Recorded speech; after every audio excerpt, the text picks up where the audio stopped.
ఈ దక్కన్ పీఠభూమికి ఇక్కడ మనం దక్కన్ పీఠం అనుకుంటే ఈ దక్కన్ పీఠభూమికి దక్షిణంగా నీలగిరి పర్వతాలు, ఉత్తరంగా సాత్పురా పర్వతాలు సరిహద్దుగా ఉన్నాయి. ఇక్కడ పశ్చిమంగా పశ్చిమ కనుమలు, తూర్పు కనుమలు వీటికి విస్తరించున్నాయి. ఇందాక మనం చెప్పుకున్నాం ఈ దక్కన్ పీఠభూమి ప్రాంతం అంతా కూడా త్రిభుజాకార ప్రాంతంగా మనం చెప్పుకున్నాం.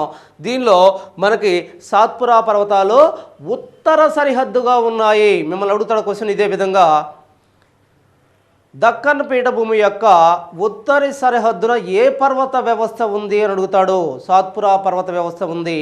మరి ఈ సాత్పురా పర్వత వ్యవస్థ వేటి మధ్య ఉంది అని అడుగుతాడు. ఏ నదుల మధ్య ఉందని కూడా అడుగుతాడు. నర్మదా, తపతి నదుల మధ్య సాత్పురా పర్వతాలు ఉన్నాయి. మరి ఈ సాత్పురా పర్వతాలు ఏ పర్వతాలు? ఖండ పర్వతాలు అంటారు వీటిని. ఖండ పర్వతాలంటే భూమి పగులుల వల్ల ఏర్పడే పర్వతాలను మనం ఖండ పర్వతాలు అంటున్నాం. మరి ఈ ఖండ పర్వతాలు సాత్పురా పర్వతాలుగా చెప్పుకోవచ్చు. ఈ సాత్పురా పర్వతాలు అనేవి 7 పర్వతాల సమూహంగా మనం చెప్పుకుంటున్నాం. ఈ 7 పర్వతాలు మనకు ఎక్కడ కనిపిస్తున్నాయి? 3 రాష్ట్రాల్లో కనిపిస్తున్నాయి. అవి ఒకటి గుజరాత్, 2 మహారాష్ట్ర, 3 మధ్యప్రదేశ్లో కనిపిస్తున్నాయి. గుజరాత్లో 7 అన్నాం. మరి గుజరాత్లో ఈ పర్వతాల్లో 7 పర్వతాల సమూహం అన్నాం. సప్త పర్వత వ్యవస్థ అంటున్నాం. ఈ సప్త పర్వత వ్యవస్థ గుజరాత్లో 2 పర్వతాలు, మరి మహారాష్ట్రలో 2 పర్వతాలు, మధ్యప్రదేశ్లో 3 పర్వతాలుగా ఉన్నాయి. గుజరాత్లో 2 పర్వతాలు ఏమిటి? గిర్ పర్వతాలు మరియు మాండవి పర్వతాలు. గిర్రు, మాండవి పర్వతాలు గుజరాత్లో ఉన్నాయి. మహారాష్ట్రలో రాజపప్పల్ మరియు సర్పూజీ, రాజపప్పల్ మరియు సర్పూజీ పర్వతాలు ఉన్నాయి. మరి మధ్యప్రదేశ్లో చూసినట్టయితే మనకి మహదేవో కొండలు, గర్విగల్ కొండలు మరియు పన్నా కొండలు. మహదేవో, గర్విగల్, పన్నా ఈ 3 కొండలు మనకి మధ్యప్రదేశ్లో ఉన్నాయి. మరి మహదేవో కొండల్లో ఈ మొత్తం కొండల్లోనే అంటే సాత్పురా కొండల్లోనే ఎత్తైన శిఖరం ఉంది. దాని పేరే ధూప్ఘర్. మరి మనకు తెలిసిందే పన్నా కొండలు దేనికి ప్రసిద్ధి? భారతదేశంలో వజ్రాలు ఒకే ఒక దిక్కడ దొరుకుతాయి. యాక్చువల్గా భారతదేశంలో ఒకే దిక్కడ దొరుకుతాయి. ఆంధ్రప్రదేశ్లో ఏదో వజ్రకరూర్, అనంతపురంలో వజ్రకరూర్ అంటున్నారు, కానీ అక్కడ పెద్దగా దొరికిన దాఖలాలు లేవు. కానీ ఎక్కువగా పన్నాలో మనకి వజ్రాల గనులు ఉన్నాయి. ఒక పన్నాలో మధ్యప్రదేశ్లో వజ్రాల గనులు ఉన్నాయి. మరి ఈ మధ్యప్రదేశ్లో మహాదేవో కొండల్లో గనులు మనకు కనిపిస్తాయి. దీనిలో హైయెస్ట్ పీక్ ధూప్ఘర్. అండ్ ఇక్కడ మనం చూసినట్టయితే ఇది సాత్పురా పర్వతాల యొక్క సమాచారం. దీంతో మనకు ద్వీపకల్ప పీఠభూమి ప్రాంతం అయిపోయింది. ఆ తర్వాత మనకి నాలుగవ స్వరూపంగా పశ్చిమ కనుమలు మరియు తూర్పు కనుమలు, పశ్చిమ కనుమలు మరియు తూర్పు కనుమలుగా మనం చెప్తున్నాం. ఈ పశ్చిమ కనుమలను మనం చూసినట్టయితే అవి ఎక్కడ విస్తరించి ఉన్నాయి పశ్చిమ కనుమలు అనేది మనం ఒక్కసారి చూసినట్టయితే ఈ పశ్చిమ కనుమలు అనేవి ద్వీపకల్ప పీఠభూమిలో దక్కన్ పీఠభూమి ప్రాంతానికి అరేబియా సముద్రానికి మధ్య పశ్చిమ కనుమలు, అలా కాకుండా ఇక్కడ హాల్దియా నుండి చోటా నాగపూర్ పీఠభూమి ప్రాంతం నుంచి అనేక వరుసలుగా ఉన్న తూర్పు కనుమలు, వీటిని పశ్చిమ కనుమలు అంటున్నాం, వీటిని తూర్పు కనుమలు అంటున్నాము. వీటిని మనం గమనించినట్టయితే పశ్చిమ కనుమలు, తూర్పు కనుమలు. మొదటగా మనం చూడాల్సింది పశ్చిమ కనుమలు.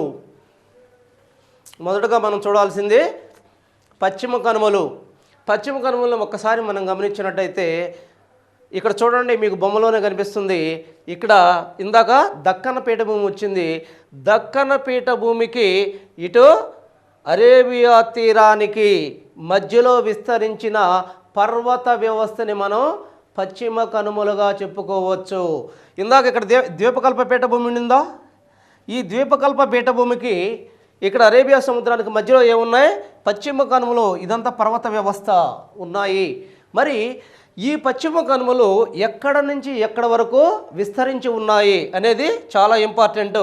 ఇక్కడ చూడండి, గల్ఫ్ ఆఫ్ కచ్, ఏదైతే కచ్ ప్రాంతం ఉందో గుజరాత్ దగ్గర, ఆ కచ్ ప్రాంతం నుంచి కన్యాకుమారి వరకు విస్తరించి ఉన్నాయి. కన్యాకుమారి అగ్రం వరకు విస్తరించి ఉన్న అవిచ్ఛిన్నమైన పర్వత శ్రేణిని మనం పశ్చిమ కనుమలుగా పేర్కొంటున్నాం.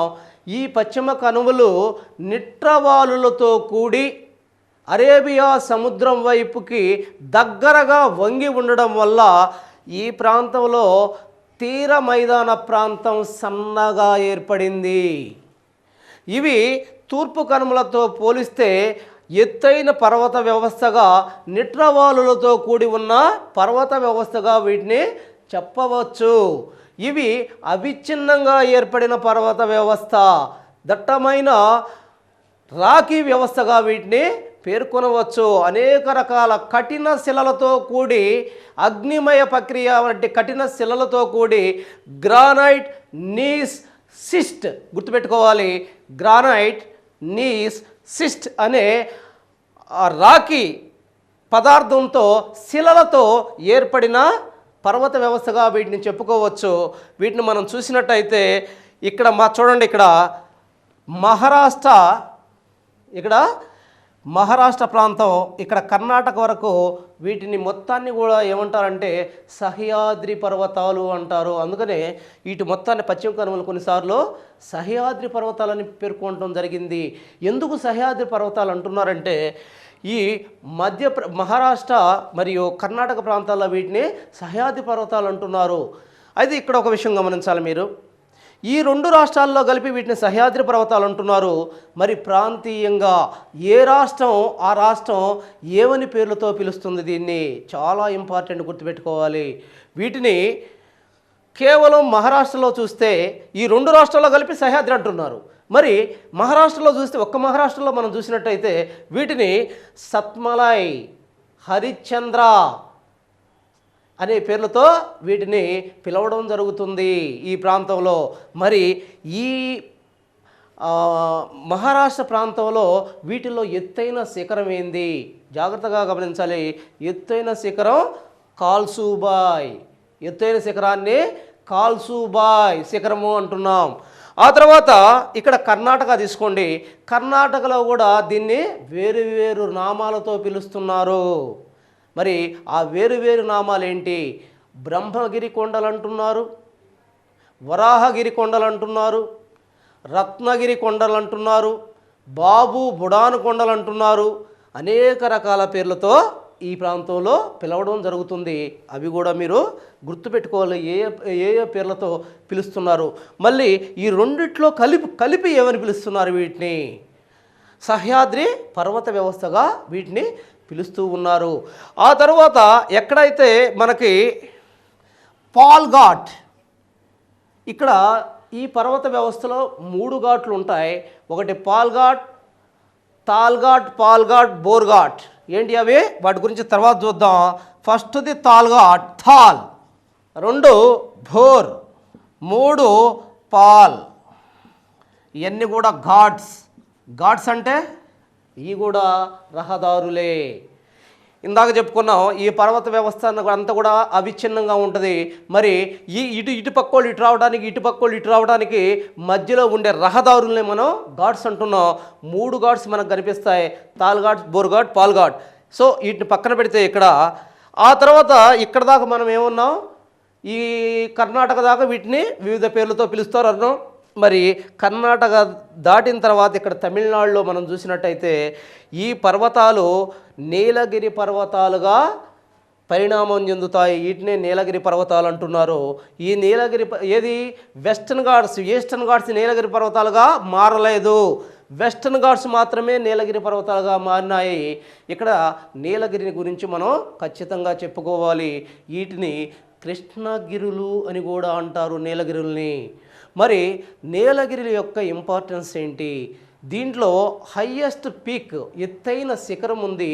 దాని పేరే దొడబెట్ట. ఎత్తైన శిఖరం పేరేంది? దొడబెట్ట. దీని ఎత్తు 2627 మీటర్ల ఎత్తుగా ఉంది. దీని ఎత్తు 2627 మీటర్ల ఎత్తుగా ఉంది. దీన్నే దొడబెట్ట అంటున్నాం, ఎత్తైన శిఖరాన్ని. మరి ఈ ప్రాంతంలో ఉన్న వేసవి విడిది కేంద్రం ఏంటి?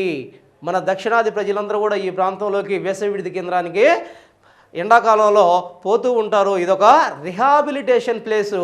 దాన్నే ఊటీ లేదా ఉదకమండలం, ఊటీ లేదా ఉదకమండలం అంటున్నాం.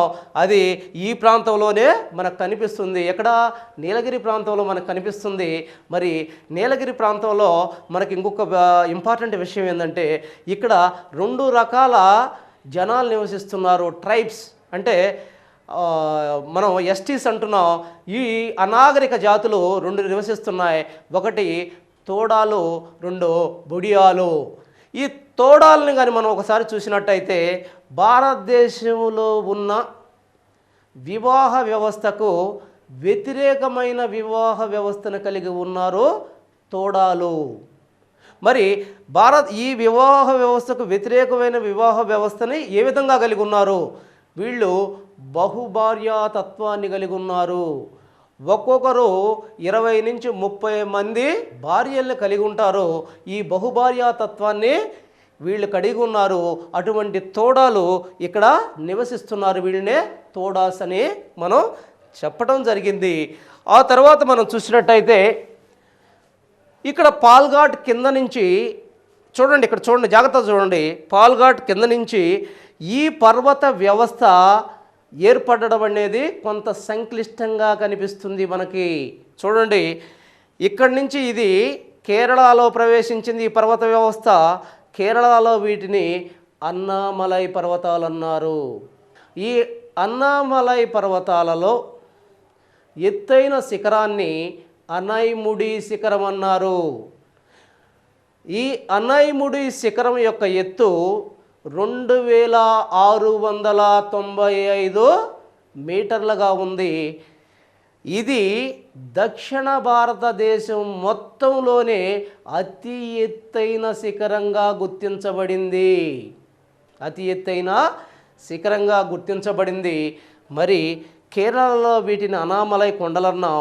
చూడండి, ఇక్కడ కేరళలో అన్నామలై కొండలుగా గుర్తించబడ్డ ఇవి ఆ తర్వాత తమిళనాడులో ప్రవేశిస్తూ తమిళనాడులో ఇవి 2 శాఖలుగా విడిపోయాయి. ఇక్కడ చూడాలి, 2 శాఖలుగా విడిపోయాయి. ఒక శాఖ తూర్పుగా విస్తరించింది, ఇంకొక శాఖ దక్షిణంగా విస్తరించింది.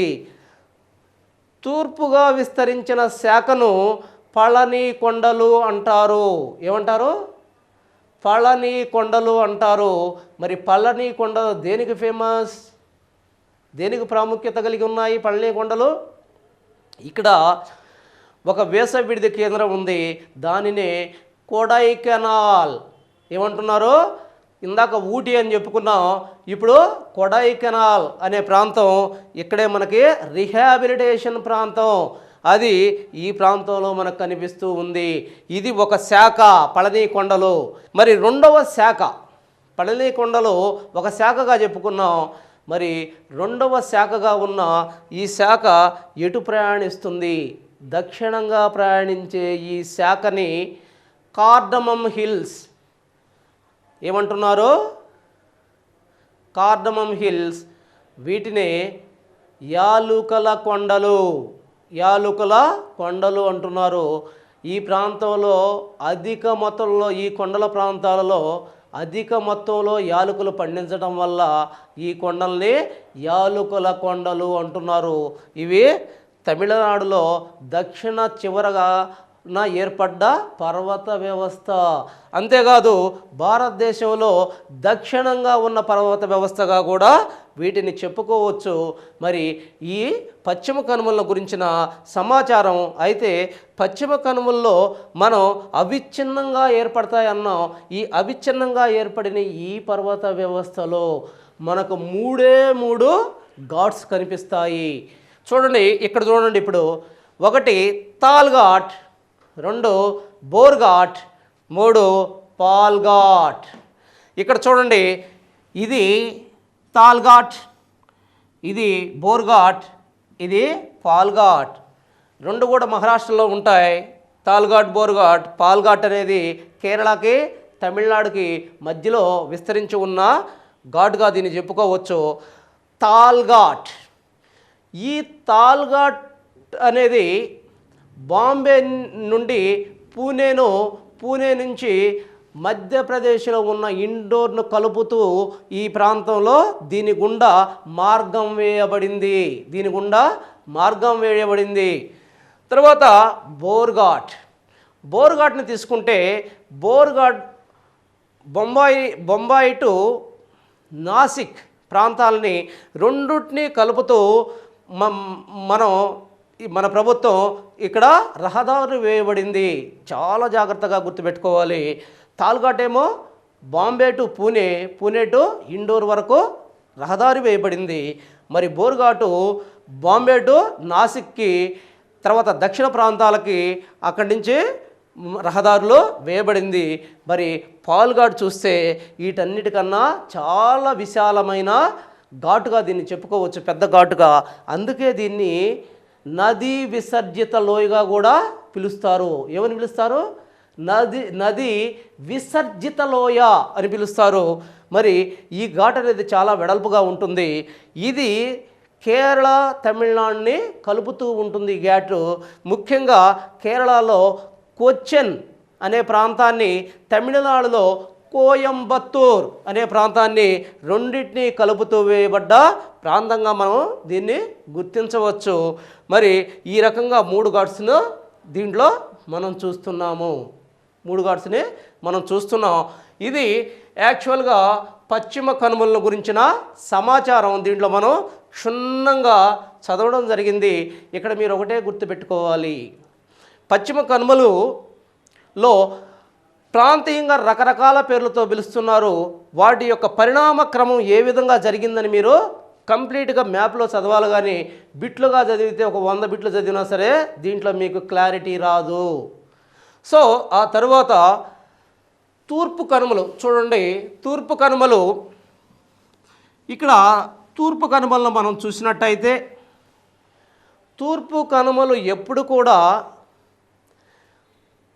బంగాళాఖాతం యొక్క తీరానికి, ఇక్కడ దక్కన్ పీఠభూమి ప్రాంతానికి దూరంగా, అంటే బంగాళాఖాతం యొక్క తీరానికి దూరంగా ఏర్పడ్డాయి. కాబట్టి ఈ ప్రాంతంలో తూర్పు తీర మైదానాలు వెడల్పుగా ఏర్పడ్డాయి. చూడండి ఇక్కడ చాలా దగ్గరగా, ఇది తీరరేఖ అయితే తీరానికి దగ్గరగా ఏర్పడతాయి. ఇవి తీరానికి దూరంగా ఏర్పడ్డాయి. అందుకని ఈ మధ్యలో మైదాన ప్రాంతం, విశాలమైన మైదాన ప్రాంతం ఏర్పడింది. ఆ తర్వాత ఈ తూర్పు కనుమలు మనం చూసినట్టయితే, ఇవి చోటా నాగపూర్, వీటి యొక్క యాక్చువల్గా ఇందాక పశ్చిమ కనుమల యొక్క వెడల్పు నేను చెప్పలేదు. పొడవు 1600 కిలోమీటర్ల మేర పొడవు కలిగి 1200 మీటర్ల సగటు ఎత్తును కలిగి ఉన్నాయి ఇవి. అదే తూర్పు కనుమలను మనం చూసినట్టయితే వీటి యొక్క సగటు ఎత్తు, తూర్పు కనుమల యొక్క సగటు ఎత్తు 900 మీటర్ల నుంచి 1100 మీటర్ల ఎత్తును కలిగి 1200 కిలోమీటర్ల పొడవున విస్తరించి ఉన్నాయి. అయితే ఇవి పశ్చిమ కనుమలంతా ఎత్తైన పర్వత వ్యవస్థ కాదు, గుట్టల లాంటి చిన్న చిన్న పర్వత వ్యవస్థలుగా, వెడల్పైన పర్వతాలుగా మనకు కనిపిస్తాయి. నిట్రవాలులు వీటిలో కనిపించవు. పెద్దగా నిట్రవాలులు పశ్చిమ కనుమలతో చూస్తే నిట్రవాలులు అనేవి ఇవి తక్కువగా ఉంటాయి. మరి వీటిని చూసినట్టయితే ఉత్తరం నుంచి దక్షిణంగా వీటిని భౌతికంగా మనం విభజిస్తే చూడండి, ఇటు ఉత్తరం నుంచి దక్షిణంగా ఈ విధంగా ఉన్న పర్వత వ్యవస్థని మనం విభజించినట్టయితే, ఉత్తరంగా నార్త్ నుంచి సౌత్కి కానీ మనం విభజించినట్టయితే వీటిని ఉత్తర శ్రేణులు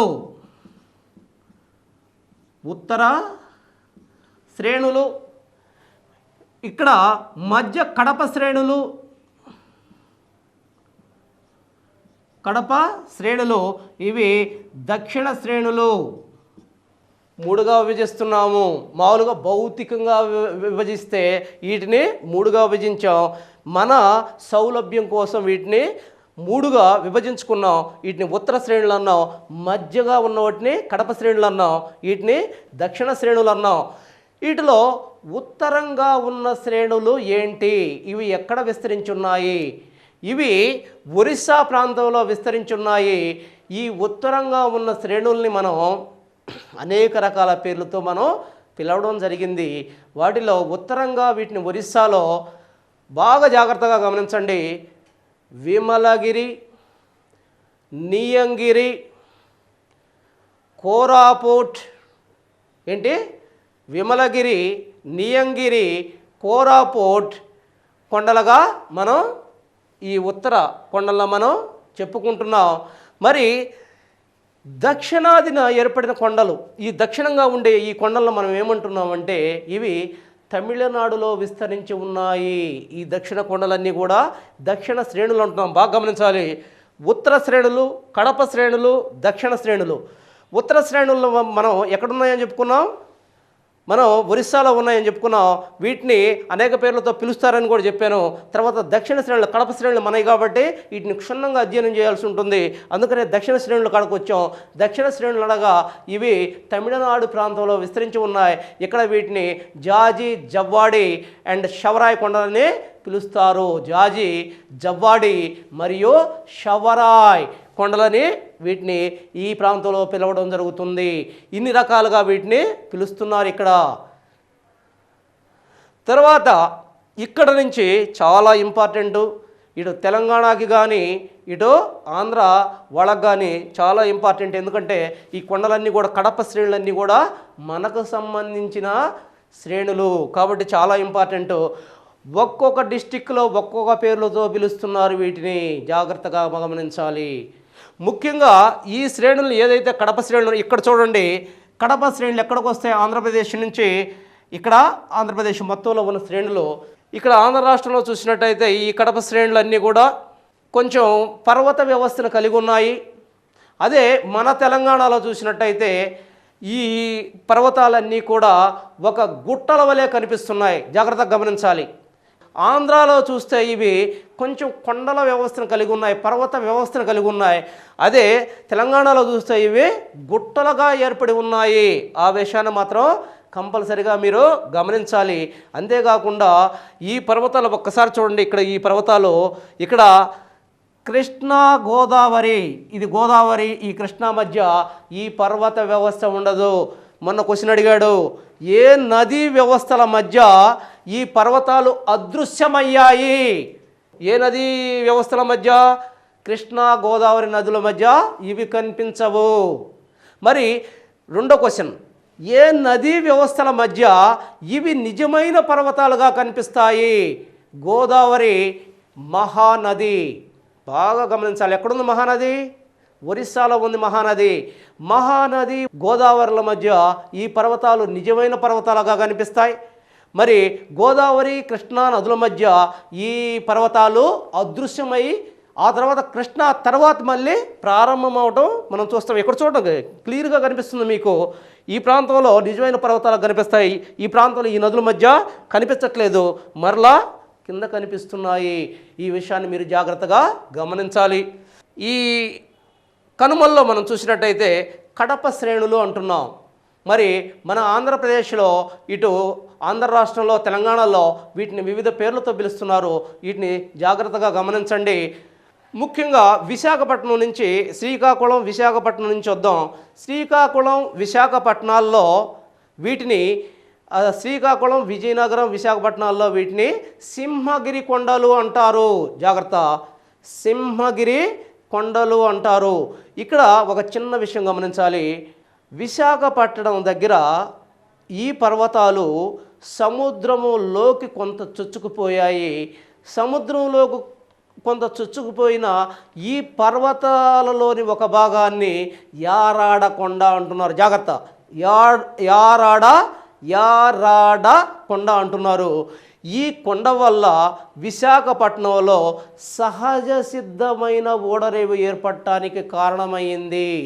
అంతేకాకుండా ఈ కొండ ఈ ఓడరేవుని తుఫాన్ల నుంచి కానీ 2004లో వచ్చిన సునామీ నుంచి కానీ ఇది నిత్యం కాపాడుతూ ఉంది.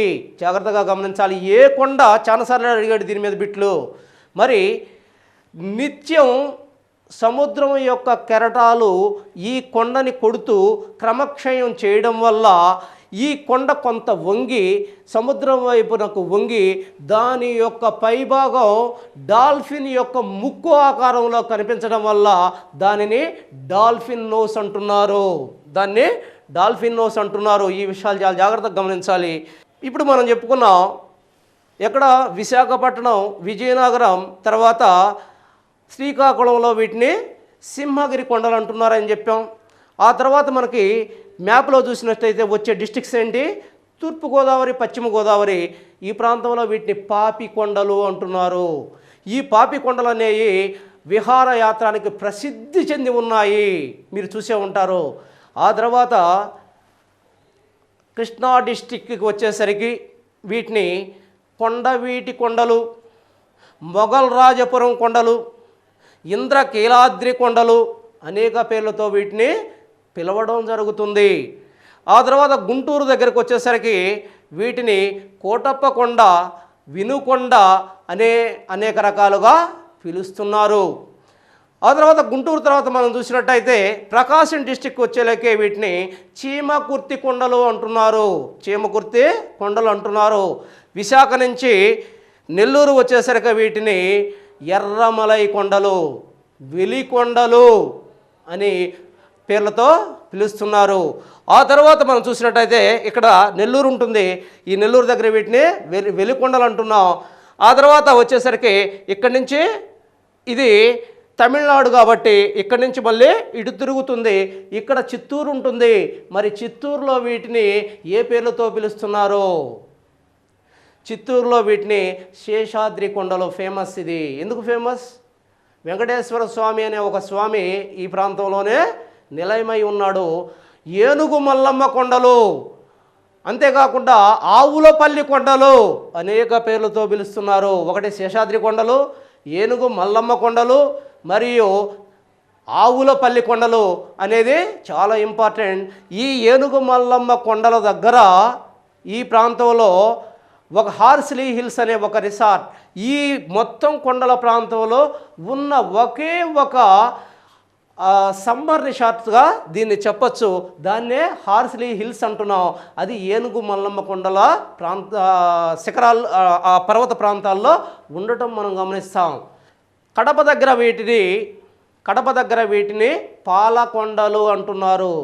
మరి కర్నూలు దగ్గరకు వచ్చేలాక వీటిని నల్లమలై కొండలు, కర్నూలు దగ్గర వీటిని ఏమంటున్నారు? నల్లమలై కొండలు అంటున్నారు కర్నూలు దగ్గర. ఆ తర్వాత మనం చూస్తే చివరిదిగా అనంతపూర్ దగ్గర వీటిని మడకసిరి గుట్టలు ఏమంటున్నారు? మడకసిరి గుట్టలు అంటున్నారు. ఇది ఆంధ్ర రాష్ట్రంలో. తర్వాత తెలంగాణ దగ్గరకు వచ్చేసరికి తెలంగాణలో కూడా వీటిని అనేక గుట్టలుగా పేర్కొంటున్నారు. ముఖ్యంగా మన ప్రస్తుత తెలంగాణ రాజధాని అయిన హైదరాబాద్లో వీటిని రాచగుట్టలు.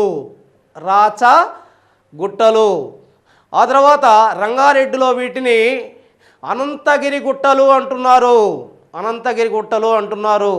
మరి ఇక్కడ నల్గొండలో, పక్కనే ఉన్న నల్గొండలో చూస్తే వీటిని యాదగిరి గుట్టలు అంటున్నారు. పక్కనే ఉన్న వరంగల్లో చూస్తే వీటిని కదియకల్ గుట్టలు అంటున్నారు. మరి ఆమ్నాబాద్ గుట్టలని మహబూబ్ నగర్లో ఆమ్నాబాద్ గుట్టలు అంటున్నారు. మరి రాఖీ గుట్టలు అని చెప్పి కరీంనగర్లో వీటిని అంటున్నారు. మరి నిర్మల్ గుట్టలని వీటిని ఆదిలాబాద్లో అంటున్నారు. నిర్మల్ గుట్టలుగా ఆదిలాబాద్లో పేర్కొంటున్నారు. ఇన్ని రకాల గుట్టలుగా వీటిని పేర్కొంటున్నారు. తెలంగాణలో మొత్తంలో ఇందాక నేను చెప్పినట్టు కొండలుగా కాకుండా వీటిని గుట్టలుగా పేర్కొంటున్నారు. మరి ఈ ప్రాంతంలో మనం చూసినట్టయితే వీటిలో అతి ఎత్తైన శిఖరంగా దేన్ని పేర్కోవచ్చు? అతి ఎత్తైన శిఖరంగా మనం చూసినట్టయితే ఇక్కడ విశాఖపట్నం దగ్గర ఉన్న జిందగాడ రీసెంట్గా వచ్చింది. చాలా జాగ్రత్తగా ఉండండి. రీసెంట్గా వచ్చింది. ఇంతకుముందు మనకి మహేంద్రగిరి అని చెప్పారు, 1500 ఒక మీటర్ అని చెప్పారు. ఇది 1690 మీటర్లతో రీసెంట్గా కనుక్కున్నారు దీన్ని. అది ఎత్తైంది. దీని పేరే జిందగాడ. ఆ తర్వాత సెకండ్ వన్ వచ్చేసి మనకి విమలగిరి, ఆ తర్వాత వచ్చేసి మహేంద్రగిరి అనేవి ఇవన్నీ కూడా దీంట్లో ఎత్తైన శిఖరాలుగా మనం చూస్తూ ఉన్నాము.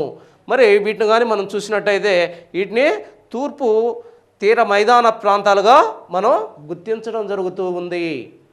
ఈ తూర్పు కనుమల్లో మనం చూసినట్టయితే కిందకు వచ్చేసరికి పైనంతా కూడా ఇవి కొండ ప్రాంతాలుగా కొంచెం నిట్రవాళ్ళతో కలిగి ఉండి కిందకు వచ్చేసరికి ఇవి చిన్న చిన్న గుట్టలుగా మారుతూ ఉంటాం గమనిస్తాం. ఎందుకంటే మన క్వశ్చన్లో ఇదే విధంగా అడిగాడు. తూర్పు కనుమల యొక్క ఏ ప్రాంతాలు పర్వత క్యారెక్టర్ని లక్షణాన్ని కలిగి ఉన్నాయి? ఉత్తర భాగం పర్వత లక్షణాలు కలిగి ఉంటే దక్షిణ భాగం గుట్ట స్వభావాన్ని కలిగి ఉంది. ఈ విషయాన్ని మీరు ఖచ్చితంగా గమనించాలి.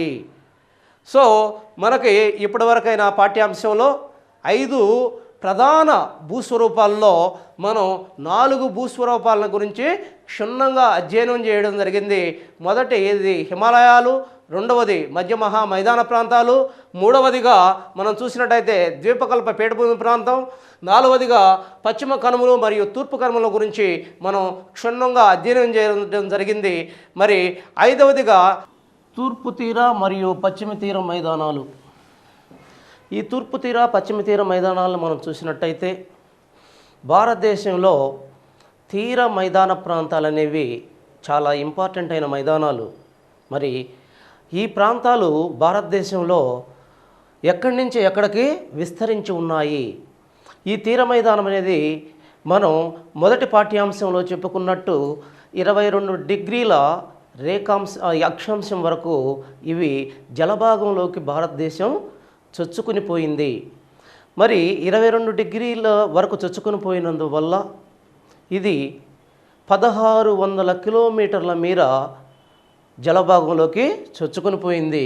మరి ఈ తీర రేఖ పొడవు ఏ విధంగా ఉంది అని ఒక్కసారి మనం గమనించినట్టయితే ఇక్కడ చూడండి. ఒక్కసారి ఇక్కడ గుజరాత్ నుంచి పశ్చిమంగా ఈ గుజరాత్ ప్రాంతం ఏదైతే ఉందో ఈ గుజరాత్ ప్రాంతం నుండి ఇక్కడ కంటిన్యూస్గా ఎక్కడైతే హాల్దియా, వెస్ట్ బెంగాల్ దగ్గర హాల్దియా అనే ప్రాంతం వరకు నిరంతరంగా అవిచ్ఛిన్నంగా విస్తరించి ఉన్న తీరరేఖ భారతదేశానికి కలిగి ఉంది. అయితే ఈ తీరరేఖ అనేది భారతదేశానికి ఎంత దూరంగా ఉంది అంటే ఎంత పొడవున కలిగి ఉంది అని మనం చూసినట్టయితే ఇక్కడ మనం 2 అంశాలు ఖచ్చితంగా గుర్తుపెట్టుకోవాలి. దీన్ని భారతదేశంలో దీన్ని మెయిన్ ల్యాండ్ అంటున్నాము, అంటే ప్రధాన భూభాగంగా మనం చెప్పుకుంటున్నాము. ఈ ప్రధాన భూభాగానికి ఎంత ఉంది అంటే తీరరేఖ 2గా రాసుకోవాలి కంపల్సరీగా. ఇక్కడ ప్రధాన భూభాగము, ఈ ప్రధాన భూభాగంలో ఎంతగా ఉంది చూడండి ఒక్కసారి. ఇది ఒక్కటే ప్రధాన భూభాగం, ఇక్కడ నుంచి ఇక్కడ వరకు ఉంటుంది. దీన్ని ప్రధాన భూభాగం అంటున్నాం. ఈ ప్రధాన భూభాగంలో కేవలం 6100 కిలోమీటర్ల పొడవున తీరరేఖ మనకు కనిపిస్తూ ఉంది. అయితే దీంతో పాటుగా మనం చూసినట్టయితే ఈ ప్రాంతంలో మీకు తెలిసిందే, ఈ ప్రాంతంలో వీటిని ఏమంటారు? అండమాన్ నికోబార్ దీవులు అంటారు. అండమాన్ అండ్ నికోబార్ దీవులు అంటున్నాం. మరి ఈ ప్రాంతంలో ఉన్న వీటిని ఏమంటున్నాం? లక్షద్వీపులు అంటున్నాము. మరి ఈ దీవుల చుట్టూ కూడా మనకు ఈ దీవుల చుట్టూ కూడా మనకు తీరరేఖను కలిగి ఉంటుంది.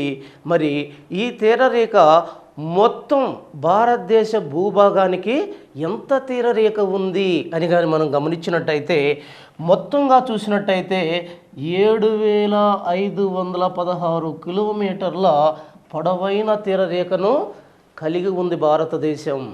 7516 కిలోమీటర్ల తీరరేఖను కలిగి ఉంది. మరి ఈ తీరరేఖ ప్రాంతంలో మనకి తీర మైదాన ప్రాంతాలు కనిపిస్తాయి. ఈ తీర మైదాన ప్రాంతాలు ఎలా ఏర్పడతాయి? ఏదైతే ఈ కొండల్లో పుట్టిన నదీ వ్యవస్థ ఇటు పశ్చిమంగా ప్రవహించి లేదా తూర్పుగా ప్రవహించి రెండు వైపులా ప్రవహిస్తున్నాయి. పశ్చిమంగా కాకుండా తూర్పుగా ఎక్కువగా ప్రవహిస్తున్నాయి. ఎందుకంటే ద్వీపకల్ప పీఠభూమి తూర్పు వైపునకు వంగి ఉండటం వల్ల తూర్పుకి అనేక నదులు ప్రవహించి బంగాళాఖాతంలో కలుస్తున్నాయి. మరి ఈ బంగాళాఖాతంలో కలిసే నదులు ఈ ప్రాంతంలో తను తెచ్చిన ఒండ్రు మట్టిని నిక్షేపించటం వల్ల ఇక్కడ మైదాన ప్రాంతాలు ఏర్పడుతున్నాయి. ఇక్కడ తూర్పు తీర మైదానం ఇక్కడ ఒక్కసారి చూడండి. ఈ తీర మైదాన ప్రాంతాన్ని మొత్తం కూడా మనం కొన్ని భాగాలుగా విభజించుకుంటున్నాం. మన సౌలభ్యం కోసం కొన్ని భాగాలుగా మనం విభజించుకుంటున్నాం. వాటిని మనం చూసినట్టయితే వీటిలో మనకు ముఖ్యంగా చూసినట్టయితే వీటిలో మనకి యాక్చువల్గా ఇటుపక్క తీర మైదానాలు అంటే పశ్చిమ తీర మైదానాల్ని తూర్పు తీర మైదానాల్ని మనం విభజించుకుందాం. ఫస్ట్ వీటిని ఖచ్చితంగా విభజించుకోవాలి. వీటిని విభజించినట్టయితే వీటిని 3 రకాలుగా మనం విభజిస్తున్నాం. మొదటిగా గుజరాత్ తీర మైదానం, 2 పశ్చిమ తీర మైదానం, 3 తూర్పు తీర మైదానం. యాక్చువల్గా టెక్స్ట్ బుక్స్లో పశ్చిమ తీర మైదానం తూర్పు తీర మైదానం అని మాత్రమే ఉంది. మన సౌలభ్యం కోసం మనకు అర్థం కావటం కోసం దాన్ని ఇంకా మనం డీవియేట్ చేసుకుంటున్నాం. గుజరాత్ తీర మైదానం, దీన్ని మనం గుజరాత్ తీర మైదానం అంటున్నాం. చూడండి, ఇక్కడ నేను మీకు కంప్లీట్గా విజన్లో చూపిస్తున్నాను. ఇది గుజరాత్ తీర మైదానం. మరి ఈ గుజరాత్ తీర మైదానం ఎలా ఏర్పడింది? దీనిలో మాహి, సబర్మతి అనే 2 నదులు, ఆ నదుల యొక్క నిక్షేపాల వల్ల ఈ మైదానం ఏర్పడింది. మరి ఈ మైదానం యొక్క ఇంపార్టెన్స్ ఏంటి అని కానీ మనం చూసినట్టయితే ఈ మైదానంలో మనకి అనేక రకాల కొండలు, గుట్టలు, మైదానాలు, అంతేకాకుండా అనేక రకాలైన పీఠభూమి ప్రాంతాలతో కూడి అనేక రకమైన గల్ఫ్స్ అంటే కేఫ్స్, గల్ఫ్స్ ఇవన్నీ కూడా ఈ ప్రాంతంలో మనకు కనిపిస్తున్నాయి. దీనిలో గిర్ కొండలు అనేవి ఉంటున్నాయి. ఆ గిర్ కొండల వద్ద గిర్ నేషనల్ పార్క్. ఈ గిర్ నేషనల్ పార్క్ అనే దాని ఇంపార్టెన్స్ ఏంటి? గిర్ నేషనల్ పార్క్లో మన భారతదేశంలోనే అత్యధికంగా నివసించే ఆసియా పులులకి ప్రసిద్ధి చెందినదిగా చెప్పవచ్చు ఈ గిర్ నేషనల్ పార్కుని. సో ఇంతవరకు మనం గుజరాత్ మైదాన ప్రాంతాన్ని గురించి చర్చించాం.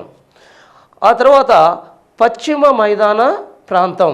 ఈ పశ్చిమ మైదాన ప్రాంతాన్ని మన సౌలభ్యం కొరకు దీన్ని ఇంకా మనం ఈ విధంగా కూడా డివైడ్ చేసుకోవచ్చు. ఏ విధంగా? యాక్చువల్గా చూసినట్టయితే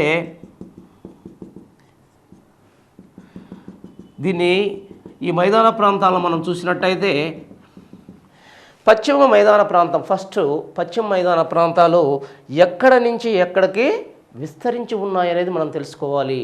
వీటి విస్తరణను మనం చూసినట్టయితే ఇవి గుజరాత్ దగ్గర నుంచి కన్యాకుమారి అగ్రం వరకు, గుజరాత్ దగ్గర నుంచి కన్యాకుమారి అగ్రం వరకు ఇవి విస్తరించి ఉన్న భాగాలుగా మనం చెప్పుకోవచ్చు. వీటిల్లో ముఖ్యంగా మనం గమనించాల్సింది ఏంటంటే ఇవి చాలా సన్నగా ఉంటాయి. ఈ మైదాన ప్రాంతాలు, పశ్చిమ మైదాన ప్రాంతాలు తూర్పు మైదాన ప్రాంతాలతో పోల్చిన సన్నగా ఉంటాయి. వెడల్పుగా ఉండవు, సన్నగా ఉంటాయి. అంతేకాకుండా తూర్పు మైదాన ప్రాంతాలతో పోలిస్తే పశ్చిమ మైదాన ప్రాంతాలు నిస్సారంగా ఉంటాయి, అంత సారవంతమైనవి కావు. దానికి కారణం కూడా చెప్తాను వినండి. దీనికి ముఖ్య కారణం ఏంటి అంటే, ఏ అయితే పశ్చిమ కనుమలు ఈ ప్రాంతాల్లో ఉన్నాయో, ఈ పశ్చిమ కనుమలు ఏర్పడేటప్పుడు ఇవి తీరరేఖకు దగ్గరగా ఏర్పడడం వల్ల ఈ పశ్చిమ మైదాన ప్రాంతాలు పశ్చిమ కనుమలకు తీరరేఖకు మధ్యలో ఉన్నాయి కాబట్టి ఇవి చాలా సన్నగా ఏర్పడ్డాయి. మీరు చూడాలి, ఈ ఈ పశ్చిమ మైదాన ప్రాంతాలు సన్నగా ఉండటానికి కారణం ఇక్కడ పశ్చిమ కనుమలు తీరరేఖకు దగ్గరగా ఏర్పడటమే దీనికి ముఖ్య కారణం. అంతేకాకుండా ఈ పశ్చిమ కనుమల్లో ఏర్పడే నదీ వ్యవస్థలు ఇటు దగ్గరగా అరేబియా సముద్రంలో కలిసేటప్పుడు ఈ పర్వత వ్యవస్థ నుంచి కిందకు దూకుతూ ఒక్కసారిగా సముద్రంలో కలవడం వల్ల, ఎందుకంటే దీనికి నదులు ఏర్పడడానికి ఈ సముద్రానికి మధ్య దూరం లేదు కాబట్టి నదులు పర్వతాల మీద నుంచి ప్రవహిస్తూ ఒక్కసారిగా సముద్రంలోకి దూకుతున్నాయి. అట దూకటం వల్ల ఇవి తెచ్చిన ఏదైతే తమతో పాటు తెచ్చిన సన్నని మట్టి, సారవంతమైన మట్టి ప్రాంతాన్ని ఈ సముద్రపు అడుగు భాగాలలో నిక్షిప్తం చేస్తున్నాయి. వాటినే ఎచ్చురీస్ అంటాము. ఈ ప్రాంతంలో నదులు డెల్టాలను ఏర్పరచలేవు, జాగ్రత్తగా గమనించాలి. ఈ ప్రాంతంలో నదులు డెల్టాలను ఏర్పరచలేవు. మరి వేటిని ఏర్పరుస్తాయి? ఎచ్చురీస్ని ఏర్పరుస్తాయి. మరి పశ్చిమ తీరంలో నదులు ఎచ్చురీస్ని ఎందుకు ఏర్పరుస్తాయంటే ఇక్కడున్న నదులు ఒక్కసారిగా సముద్రంలో దూకటం వల్ల తాము తెచ్చిన మట్టిని సముద్రం యొక్క అంతర్భాగంలో మైదానంలాగా ఏర్పరుస్తున్నాయి. ఈ విధంగా సముద్ర అంతర్భాగంలో ఏర్పడిన మైదాన ప్రాంతాలని మనం ఎచ్చురీస్గా పేర్కొంటున్నాము.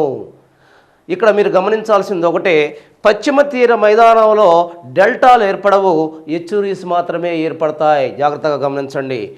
తర్వాత వీటిని ఒక్కొక్కదాన్ని మనం సమగ్రంగా పరిశీలిద్దాం. ఇక్కడ చూడితే ఇది మహారాష్ట్ర, గోవాలలో విస్తరించి ఉన్న మైదానాన్ని మనం కొంకణ్ మైదానం అంటున్నాము.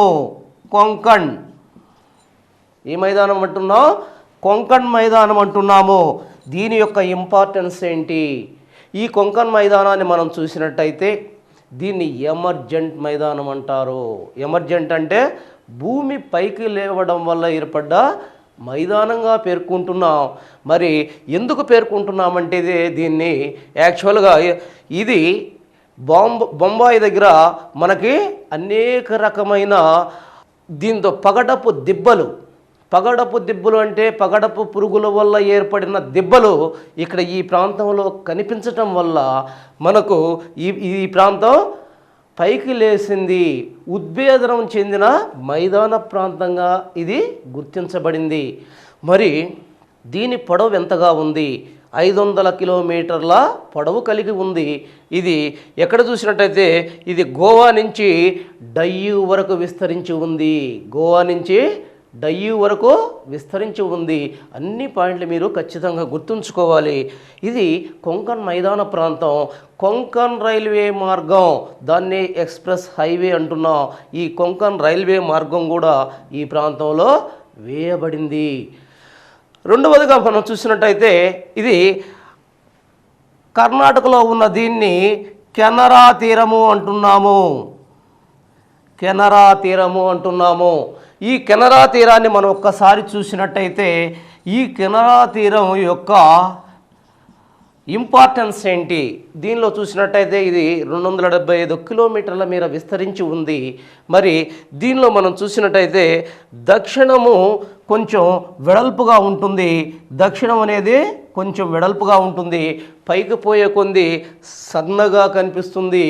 సో ఈ మైదాన ప్రాంతం 2 నదుల వల్ల ఏర్పడింది. ఒకటి నేత్రావతి, శరావతి, నేత్రావతి నదుల వల్ల ఈ కెనరా మైదానం ఏర్పడింది. ఈ కానరా మైదానం యొక్క ఇంపార్టెన్స్ ఏంటి? ఇక్కడున్న శరావతి అనేది చాలా ఇంపార్టెంట్. ఎందుకనంటే ఈ శరావతి అనే నది మీద భారతదేశంలోనే అతి ఎత్తైన జోగ్ లేదా జోర్సప్ప అనే జలపాతం ఈ ప్రాంతంలోనే మనకు కనిపిస్తుంది. మరి ఇది 275 మీటర్ల ఎత్తైన జలపాతంగా మనం చూస్తున్నాం. ఆ తర్వాత మనకు ఇక్కడ ఏదైతే ఉందో దీన్ని యాక్చువల్గా మనం ఏమంటున్నాం, దీన్ని మలబార్ తీరము అంటున్నాము. మలబార్, దీన్ని మలబార్ తీరం అంటున్నాం. మలబార్ తీరం యాక్చువల్గా కేరళ ప్రాంతం రాష్ట్రంలో విస్తరించి ఉంది. ఈ మలబార్ తీరం అనేది ఎమర్జెంట్ అంటే కిందకి కుంగిన మైదాన ప్రాంతంగా మనం చెప్పవచ్చు. ఈ ప్రాంతంలో 2 ఇంపార్టెంట్ లగూన్ లేకులు ఉన్నాయి. లగూన్స్ అంటే, లగూన్ అనగా సముద్ర భాగము భూభాగంలోకి చొచ్చుకు రావడం వల్ల ఏర్పడిన సరస్సుల్ని మనం లగూన్ సరస్సులు అంటున్నాం. చాలాసార్లు మీకు లగూన్ సరస్సు అని ఇస్తున్నాడు. లగూన్ సరస్సు అంటే ఏంటి? సముద్ర భాగం భూభాగంలోకి చొచ్చుకు రావడం వల్ల ఏర్పడిన సరస్సులనే లగూన్ సరస్సులు అంటున్నారు. ఇక్కడ 2 రకాల లగూన్ సరస్సులు మనకు కనిపిస్తాయి. ఇక్కడ వెంబనాడ్ ఒకటి, జాగ్రత్త గుర్తుపెట్టుకోవాలి, వెంబనాడ్. 2 అష్టముడి. ఈ 2 సరస్సులు లగూన్ సరస్సులుగా మనం గుర్తించడం జరుగుతుంది. ఈ ప్రాంతంలో మనం చూసినట్టయితే ఈ మైదాన ప్రాంతం కూడా 500 కిలోమీటర్ల మేర విస్తరించి ఉంది. ఇక్కడ ఉత్తరంగా కన్ననూరు నుంచి ఇక్కడ కన్యాకుమారి అగ్రం, దక్షిణంగా కన్యాకుమారి అగ్రం వరకు 500 కిలోమీటర్ల మేర విస్తరించి ఉన్న విశాలమైన తీర మైదాన ప్రాంతంగా దీన్ని గుర్తించడం జరిగింది. మరి ఈ ప్రాంతంలో ఇంపార్టెన్స్ని మనం ఒకసారి గుర్తించాలి. ఇక్కడ పృష్ఠ జలాలు లేదా బ్లాక్ వాటర్స్ అనేవి సముద్రపు నీరు భూభాగం కింద నుంచి చొచ్చుకొని వచ్చి ఒక ప్రాంతంలో ఉపరితలానికి రావడం వల్ల ఏర్పడిన చెరువుల వంటి నిర్మాణాలనే పృష్ఠ జలాలు అంటున్నాం. మరి ఈ పృష్ఠ జలాలనే బ్లాక్ వాటర్స్ అని కూడా అంటారు. ఈ పృష్ఠ జలాలని సరస్సులతో అనుసంధానం చేసి ఈ ప్రాంతాలలో చాలా చీప్ ట్రాన్స్పోర్టేషన్ని డెవలప్ చేస్తున్నారు. చాలా జాగ్రత్తగా గమనించండి, చీప్ ట్రాన్స్పోర్టేషన్ని డెవలప్ చేస్తున్నారు. ఇది ముఖ్యంగా మనకు ఎక్కడ కనిపిస్తుంది? త్రివేంద్రం నుంచి తిరుచూర్ అనే ప్రాంతం వరకు ఈ రకమైన ట్రాన్స్పోర్టేషన్, రహదారీ వ్యవస్థ, జల రవాణా వ్యవస్థ మనకి ఈ ప్రాంతాల్లో కనిపించడం జరుగుతుంది. ఈ ప్రాంతం అనేది, ఈ మైదాన ప్రాంతాలు ముఖ్యంగా ఏ అయితే మనం సుగంధ ద్రవ్యాలు అంటున్నామో ఆ సుగంధ ద్రవ్యాలకు పుట్టినిల్లుగా ఈ మైదాన ప్రాంతాలు మనకు కనిపిస్తాయి. అంతేకాకుండా భారతదేశంలో కొబ్బరి పంటకు విస్తారమైన వసతులు కలిగినదిగా, కొబ్బరి పంట విస్తారంగా పండే ప్రాంతంగా ఈ రాష్ట్రాన్ని మనం పేర్కొంటున్నాము. తరువాత ఇది యాక్చువల్గా పశ్చిమ తీర మైదానాన్ని గురించిన సమాచారం. మనం ఇప్పుడు తూర్పు మైదానాల గురించిన సమాచారం ఏంటి అసలు ఈ తూర్పు మైదాన ప్రాంతాలంతా కూడా ఏ విధంగా ఉన్నాయి? తూర్పు మైదాన ప్రాంతాలు వీటిని ఇంకా ఇటు ఎక్స్టెండ్ చేసుకోండి, ఈ విధంగా ఎక్స్టెండ్ చేసుకోండి. ఇంకా కావాలనుకుంటే మీరు యాక్చువల్గా 4 మైదాన ప్రాంతాలుగా వీటిని విభజిస్తాం కాబట్టి ఇంకా మీకు మీ సౌలభ్యం కోసం వీటిని తుడిపేసి ఈ విధంగా రాసుకోండి. యాక్చువల్గా మనం చూసినట్టయితే ఈ రకంగా కూడా వీటిని రాసుకోవచ్చు. మన సౌలభ్యం కోసం వీటిని చేసాం. యాక్చువల్గా అయితే ఇవి అన్నీ కూడా కలిసినట్టే ఉంటాయి, అన్నీ కూడా కలిసే ఉంటాయి. కానీ వీటిని అలా స్టడీ చేస్తే సాధ్యం కాదు. అందుకే వీటిని 4గా విభజించి మనం స్టడీ చేయాల్సిన అవసరం ఉంది. మొదటగా చూస్తే ఇక్కడ ఏదైతే దీనికి ఉన్న డిఫరెన్స్ని ఫస్ట్ మనం స్టడీ చేయాలి. మొదటగా చూడండి, ఇందాక ఇక్కడ చెప్పాం ఇవి చాలా సన్నమైన మైదాన ప్రాంతాలు. ఎందుకు ఏర్పడ్డాయి అలా సన్నంగా అనేది మనం చెప్పాం. మరి ఇక్కడ చూస్తే తూర్పు తీర మైదానాలు చాలా వెడల్పైన మైదాన ప్రాంతాలు. దీంతో పోలిస్తే పశ్చిమ తీర మైదాన ప్రాంతాలతో పోలిస్తే వెడల్పుగా ఉన్నాయి. ఎందుకు వెడల్పుగా ఉన్నాయి అని కానీ మనకి డౌట్ వస్తుంది కదా. మరి ఎందుకు వెడల్పుగా ఉన్నాయి ఇక్కడ కానీ మనం చూసినట్టయితే, ఏవైతే తూర్పు కనుమలు అంటున్నామో ఈ తూర్పు కనుమలు తీర ప్రాంతానికి, చూడండి ఇక్కడ తీర ప్రాంతానికి తూర్పు కనుమలు దూరంగా ఏర్పడ్డాయి. మరి దూరంగా ఏర్పడ్డప్పుడు తీర ప్రాంతానికి దీనికి మధ్య గ్యాప్ ఎక్కువగా ఉంది. ఆ గ్యాప్లో మైదాన ప్రాంతాలు వెడల్పుగా ఏర్పడ్డాయి. ఇక్కడ మైదాన ప్రాంతాలు 50 కిలోమీటర్ల నుంచి 75 కిలోమీటర్ల వరకు ఉంటే, ఇక్కడ మైదాన ప్రాంతాలు 100 నుంచి 150 కిలోమీటర్లుగా ఉన్నాయి. ఎందుకని? ఈ ప్రాంతంలో ఏదైతే తూర్పు కనుమలు తీర ప్రాంతానికి దూరంగా ఏర్పడటం ఒకటైతే, 2 ఇక్కడ పశ్చిమ కనుమల్లో నుంచి ప్రవహించిన నీరు ఏదైతే ఉందో, పెద్ద పెద్ద భారతదేశంలో, దక్షిణ భారతదేశంలో అతిపెద్ద నదీ వ్యవస్థలుగా చెప్పుకుంటున్న గోదావరి, కృష్ణ, పెన్న, కావేరీ నదులు ఈ పశ్చిమ కనుమల్లో పుట్టి చాలా ఎక్కువ దూరం ప్రయాణించి ఈ ప్రాంతంలో సముద్రాన్ని కలవడం వల్ల, చాలా దూరం ప్రయాణిస్తూ తమ్ము తెచ్చిన ఒండ్రు మట్టిని ఈ ప్రాంతంలో నిక్షేపణ చేయడం వల్ల ఈ ప్రాంతంలో విశాలమైన మైదానాలు ఏర్పడ్డాయి. ఇవి చాలా సారవంతమైన మైదానాలు. ఈ మైదానాలతో పోలిస్తే ఇవి చాలా సారవంతమైన మైదానాలుగా మనం చెప్పుకోవచ్చు. ప్రస్తుతం వీటిని ఎక్కడి నుంచి ఎక్కడికి విస్తరించున్నాయి? ఇవి హాల్దియా నుంచి, చూడండి ఇక్కడ హాల్దియా అంటే ఎక్కడుంది? హాల్దియా పశ్చిమ బెంగాల్లో ఉన్న ప్రాంతాన్ని మనం హాల్దియా అంటున్నాం.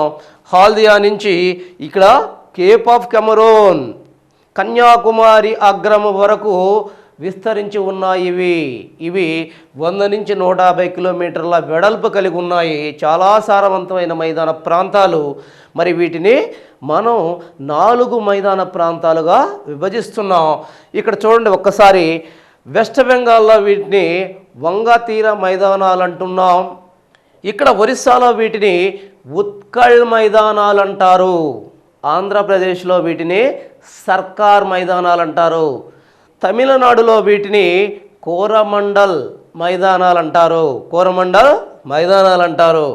ఇక్కడ మనం చూసినట్టయితే ఇక్కడ వంగతీరము లేదా వంగతీర మైదానాలు అని మనం చెప్పుకుంటున్న ఈ మైదానాలు గంగానది దాని యొక్క ట్రైబ్యూటరీస్, ముఖ్యంగా దాని ట్రైబ్యూటరీస్ వల్ల, అంటే ఉపనదుల వల్ల ఏర్పడింది.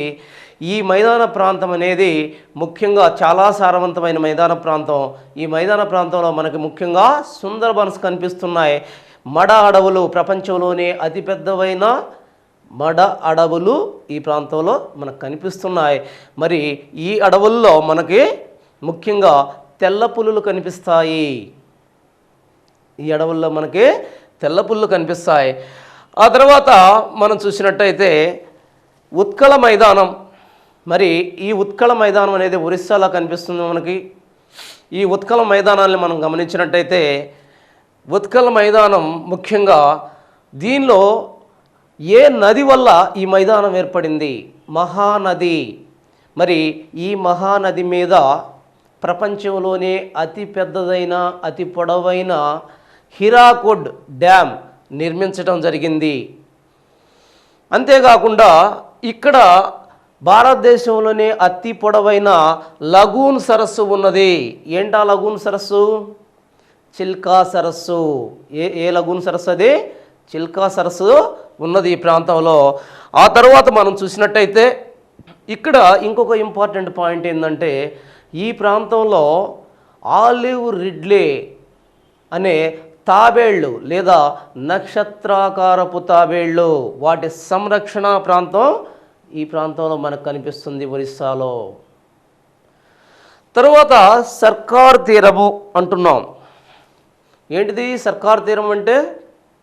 ఆంధ్రప్రదేశ్ యొక్క తీర మైదాన ప్రాంతాన్ని సర్కార్ తీర ప్రాంతం అంటున్నాం. మరి సర్కార్ మైదాన ప్రాంతం అంటున్నాం.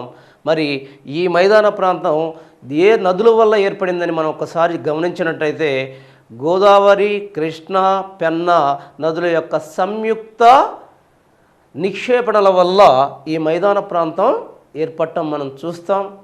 మరి ఈ మైదాన ప్రాంతంలో ముఖ్యంగా మనం చూసినట్టయితే రెండు ముఖ్యమైన పాయింట్లను ఇక్కడ గమనించవచ్చు మనం.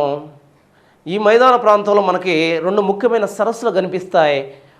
ముఖ్యంగా కొల్లేరు సరస్సు, ఇది మంచినీటి సరస్సు. ఇది కృష్ణ మరియు గోదావరి, ఇది గోదావరి కృష్ణ అలా మధ్య, ఇక్కడ గోదావరి ఉంటుంది. మరి ఈ గోదావరి కృష్ణ డిస్టిక్ల మధ్య ఏర్పడి ఉన్న సరస్సుగా మనం చెప్పవచ్చు. ఇది యాక్చువల్గా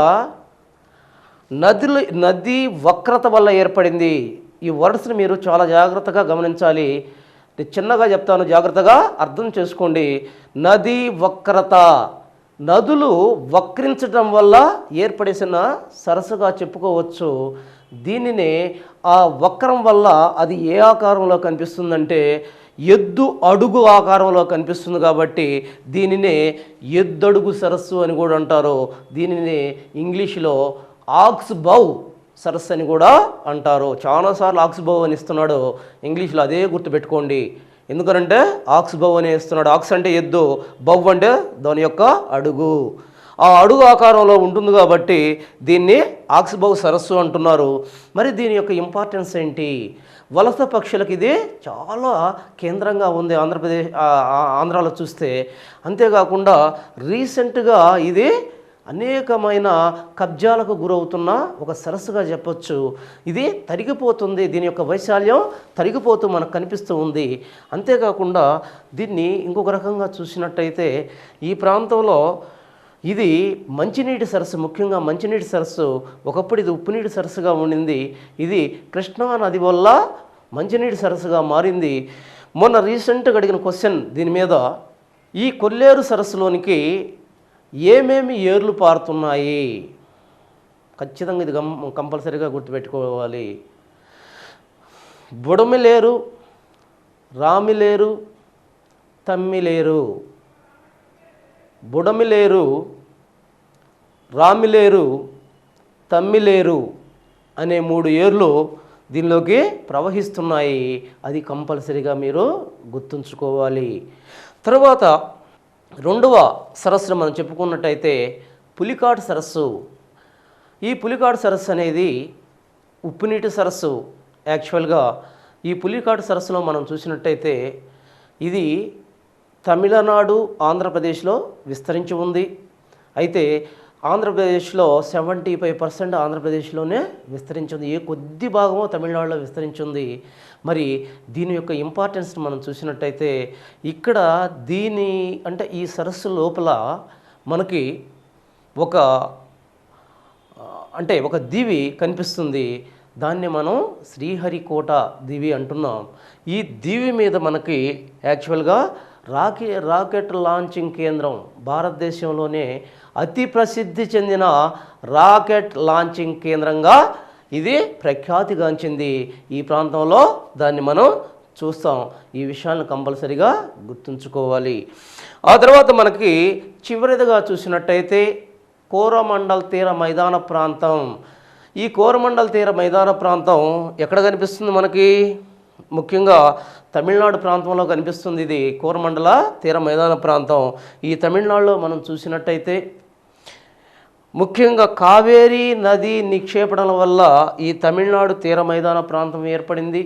ఈ కావేరీ నదుల వల్ల ఈ ప్రాంతంలో కంప్లీట్గా సారవంతమైన భూభాగాలు ఏర్పడ్డాయి. ఇవి వరి కల్టివేషన్కి చాలా ఇంపార్టెంట్ అయిన భూభాగాలుగా మనం చెప్పుకోవచ్చు. సో చూడండి, ఒక్కసారి తూర్పు తీర, పశ్చిమ తీర మైదానాల్లో మనం కింది విషయాల్ని ఖచ్చితంగా చెప్పుకున్నాం. వీటిలో ఒక్కోసారి చూడండి, పశ్చిమ తీరాన్ని మనం 3గా విభజించాం, కొంకణ్, కెనరా, మలబార్. అండ్ తూర్పు తీరాన్ని మనం 4గా విభజించాం. వీటిల్లో మనం చూసినట్టయితే ఇక్కడ చూడండి, వంగ తీరము, ఇక్కడ ఉత్కళ తీరము, ఇది ఆంధ్రాలో ఉన్నది సర్కార్ తీరము, తమిళనాడులో ఉన్నది కోరమండల్ తీర మైదాన ప్రాంతాలుగా మనం విభజించడం జరిగింది. సో దీంతో మనకి తూర్పు తీర, పశ్చిమ తీర మైదాన ప్రాంతాల గురించి సమగ్రమైన అవగాహనని మనం ఇక్కడ కలిగించగలిగాం. సో దీనిలో మీరు ప్రతి పాయింట్ని కూడా జాగ్రత్తగా మ్యాప్ బేస్డ్తో మీరు ఖచ్చితంగా క్షుణ్ణంగా పరీక్షిస్తూ అట్లాస్ దగ్గర పెట్టుకొని దయచేసి మీరు దీని గురించి పూర్తి అవగాహన తెచ్చుకుంటేనే రేపు వాడు క్వశ్చన్ని ఎలా ఇచ్చినా సరే మీరు ఆన్సర్ చేయగలుగుతారు. తర్వాత మనకి సబ్ టాపిక్, ఈ మెయిన్ టాపిక్స్ సబ్ టాపిక్గా లాస్ట్లో ఒకటి మిగిలిపోయింది మనకి. అదేంటంటే ఇక్కడ చూడండి, ఈ ప్రాంతం మొత్తం కూడా యాక్చువల్గా ఈ ప్రాంతంలో మనం చూసినట్టయితే ఈ ప్రాంతం మొత్తం కూడా ఎడారి ప్రాంతం, భారతదేశం యొక్క ఎడారి ప్రాంతం అంటున్నాం. భారతదేశ ఉపఖండంలో సబ్ కాంటినెంట్లో ఇంత పెద్ద ఎడారి ప్రాంతం మనకు కనిపించదు. అందుకనే దీన్ని గ్రేట్ రాజస్థాన్ ఎడారి ప్రాంతం అంటున్నాము.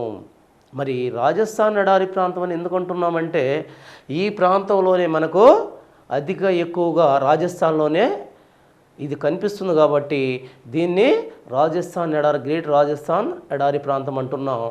ఇది 2 లక్షల చదరపు కిలోమీటర్ల విస్తీర్ణాన్ని కలిగి ఉన్న ఒక ఇసుక మైదాన ప్రాంతం. ఈ ప్రాంతంలోనే భారతదేశంలో అత్యధిక ఉష్ణోగ్రతలు నమోదవుతాయి. ఈ ప్రాంతంలో చూసినట్టయితే అత్యల్ప వర్షపాతం కూడా ఇక్కడే నమోదవుతుంది. కొన్ని సంవత్సరాల వరకు వర్షం పడని ప్రాంతాలు ఇక్కడ మనకు కనిపిస్తాయి. దీన్ని ఒక్కసారి మనం గమనించినట్టయితే ఎక్కడెక్కడ విస్తరించింది, పూర్తిగా రాజస్థాన్లో విస్తరించింది. హర్యానా యొక్క దక్షిణ ప్రాంతం మరియు పాకిస్తాన్లో కొంతవరకు ఇది విస్తరించి ఉంది.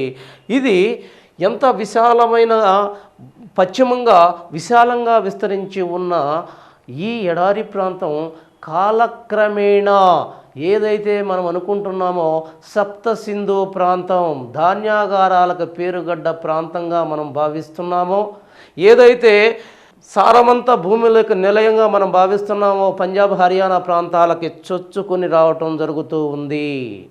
ఇది ఎడారి రీసెంట్గా చొచ్చుకొని వస్తూ ఉంది. అయితే దీనిలో మనం గమనించాల్సిన విషయం ఏంటంటే ఈ ఎడారి ప్రాంతంలో ఉన్న చాలా ఫేమస్ శాంక్చురీ ఉంది. ఏంటిదా శాంక్చురీ?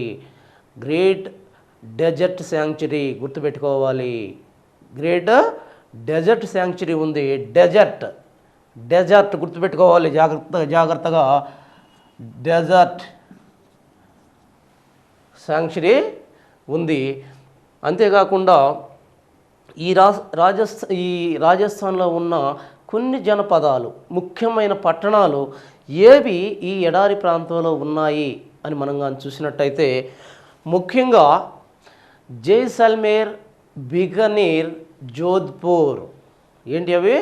జైసల్మేర్, బికనీర్, జోధ్పూర్ అనే ఈ ముఖ్యమైన పట్టణాలు ఈ ప్రాంతంలో మనకు కనిపిస్తూ ఉంటాయి. ఇవి నిరంతరంగా మామూలుగా ఈ ప్రాంతంలో విపరీతమైన వేడి గాలులతో కూడి ఉంటాయి. అంతేకాకుండా సంపూర్ణాంతర పరావర్తనం వల్ల ఈ ప్రాంతంలో ఎండమావులు కనిపిస్తూ ఉంటాయి. ముఖ్యంగా ఈ ప్రాంతాల్లో మనం చూసినట్టయితే కొన్ని ఒయాసిస్ల దగ్గర మాత్రమే వ్యవసాయం కనిపిస్తూ ఉంది. అంతేకాకుండా ఇక్కడ రవాణా అనేది ఓడల ద్వారా ఎక్కువగా జరుగుతుంది. దీన్నే కారేవాన్స్ ఏమంటారు? కారేవాన్స్ అంటారు. మరి ఈ ఓడల్ని ఈ ఒంటెల్ని ఎడారి ఓడలు అంటారు. ఏమంటారు? ఎడారి ఓడలు అంటారు. సో దీంతో మనకి భారతదేశ నైసర్గిక స్వరూపం అనే పాఠానికి సంబంధించిన కంప్లీట్ సిలబస్ దీంట్లో పూర్తయింది. సో మనం చెప్పుకున్న సిలబస్లో మనం 5 ప్రధాన భాగాలుగా విభజించాము నైసర్గిక స్వరూపాన్ని. వాటిని ఒక్కొక్క భాగాన్ని క్షుణ్ణంగా అధ్యయనం చేశాం. అధ్యయనం చేసేటప్పుడు అనేక పదాలు, కొత్త పదాలు మీకు దీంట్లో కనిపించాయి. ప్రతి పదాన్ని అది ఎక్కడుందో తీసుకునేసి వాటిని క్షుణ్ణంగా అధ్యయనం చేయాలని లిజనర్స్కి మనవి చేస్తున్నాను.